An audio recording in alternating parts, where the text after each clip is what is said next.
बच्चों आज सेशन शुरुआत करेंगे क्लास 10 मैथ के साथ। निर्देशांक ज्यामिति कोऑर्डिनेट ज्योमेट्री है एक्सरसाइज 7.1। इसके पहले हम जो है इसमें सूत्र देख लेंगे, दो बिंदु के बीच दूरी कैसे निकाला जाता है। एग्जाम में अक्सर क्वेश्चन पूछता है इसमें, ठीक है ना। तो दो बिंदुओं जैसे अगर यहाँ पर ए और बी देगा तो हम दो बिंदु के बीच दूरी ए बी लिखेंगे। अगर नहीं दिया रहेगा तो दो बिंदुओं x1 y1 x2 y2 के बीच की दूरी। तो कोऑर्डिनेट ज्योमेट्री में हम निर्देशांक जानते हैं कि x और y होता है, जैसे ये x अक्ष होता है x डैश और ये y होता है और y डैश होता है, सबको पता है, ठीक है। इस पर बहुत क्वेश्चन आते हैं, ठीक है। तो ये प्रथम चतुर्थांश होता है, ये द्वितीय चतुर्थांश होता है, ये तृतीय होता है और ये चतुर्थ होता है, ठीक है ना। इसमें प्लस प्लस होता है, ठीक है। और इसमें जो है आपका माइनस और प्लस होता है, ठीक है। और इसमें जो है आपका माइनस और माइनस होता है, ठीक है। और इसमें आपका जो है प्लस हो जाता है और माइनस हो जाता है, ठीक है। इस तरह से चार निर्देशांक होते हैं। अगर इस पर और भी क्वेश्चन आ जाएगा, जैसे आपको पूछेगा कि 3,4 किस चतुर्थांश में स्थित है, तो 3,4 देखिए इसमें, ठीक है। इस तरह के क्वेश्चन पूछता है, ठीक है। तो इस तरह से तो सबसे पहले जो बच्चे कमजोर है ध्यान दें, दो बिंदु दूरी निकालने के लिए सबसे पहले देखेंगे हम इसमें यह निर्देशांक जो होता है x1 होता है y1 और ये होता है x2 और y2, ठीक है। तो हम इसको जब हल करेंगे तो सबसे पहले लिखेंगे यहाँ पर x1 बराबर हमारे पास कितना है 2 है, y1 बराबर कितना है 3 तथा x2 बराबर कितना है 4 है और y2 बराबर कितना है 1। बहुत लड़के इसको कंफ्यूज हो जाते हैं, इसको लिखते हैं x1 इसको x2 लिखते हैं। ये x1 y1 होता है, ये x2 y2 होता है, ठीक है। यह आपने जान लिया। फिर इसके बाद अतः दो बिंदुओं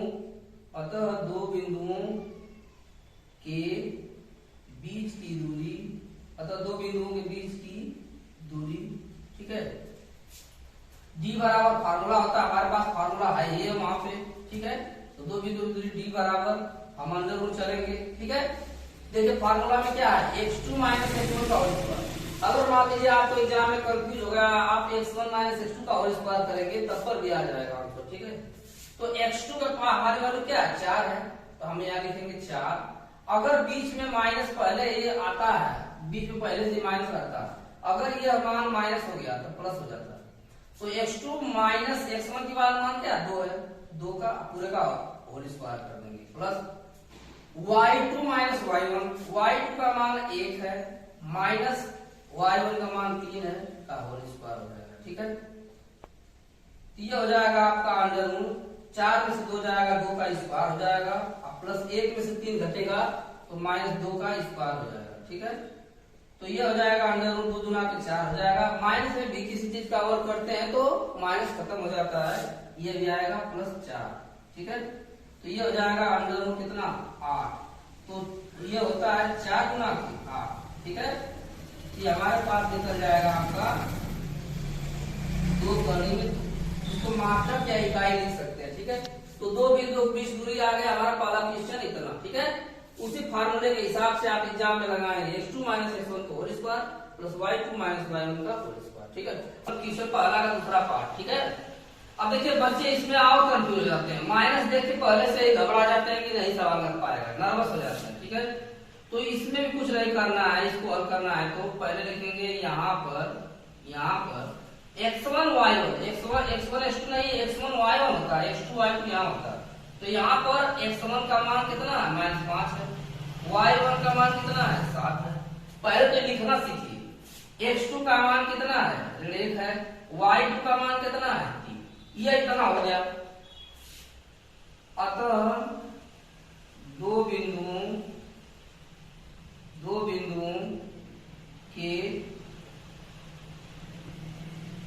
बीच की दूरी, तो दो बिंदुओं के बीच की दूरी, ठीक है, बराबर अंडर रूट, ठीक है। ये हमारा फार्मूला होता है, फिर से लिख लीजिए अगर नहीं समझ में आ रहा तो y2 माइनस y1 का, ठीक है। अब इस पर मान रखिए x2 का मान कितना है -1, जो वास्तविक आपके सामने दिखाई दे रहा है वही लिखेंगे। x2 अब बीच में देखिए माइनस आ रहा, हमने बताया था बीच में माइनस रहता है, अगर दूसरा पार्ट माइनस आ रहा है तो प्लस हो जाता है। तो अगर नहीं समझ में आ रहा है तो आप ऐसे लिखेंगे, ठीक है। अगर उस तरह समझ में आ रहा है तो माइनस का माइनस पूरा हो जाएगा, तो यहाँ डायरेक्ट प्लस लिख देंगे, प्लस 5 का होल स्क्वायर प्लस y2 का मान 3 है, y1 का मान 7 है, ठीक है, का होल स्क्वायर, ठीक है।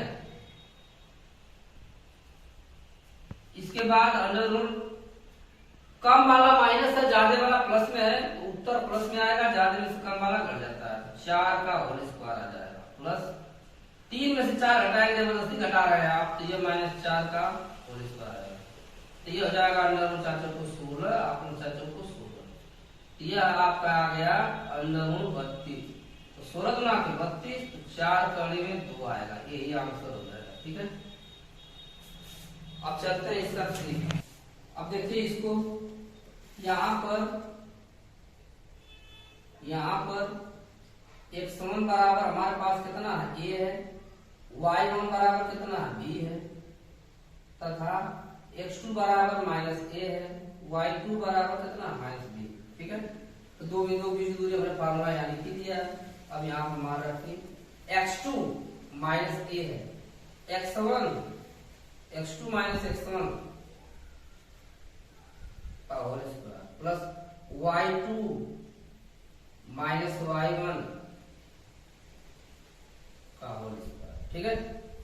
ये हो जाएगा अंडर रूट -2a का स्क्वायर प्लस -2b का क्या स्क्वायर, ये हो जाएगा under root 4a square plus 4b square, ठीक है। अंडर रूट 4 इसमें से कॉमन ले लेंगे, वही a square plus b square मिलेगा, 4 का वर्गमूल आपका जो है बाहर निकल जाएगा, तो 2 हो जाएगा, और अंडर रूट में a square plus b square आ जाएगा, ठीक है, यही आंसर हो जाएगा, ठीक। इस तरह से बच्चों एक्सरसाइज 7.1 का क्वेश्चन 1 का तीनों क्वेश्चन हल हो गया, ठीक है। वीडियो को शुरू से अंत तक देखिएगा, और वीडियो पसंद आए तो लाइक सब्सक्राइब जरूर करिएगा।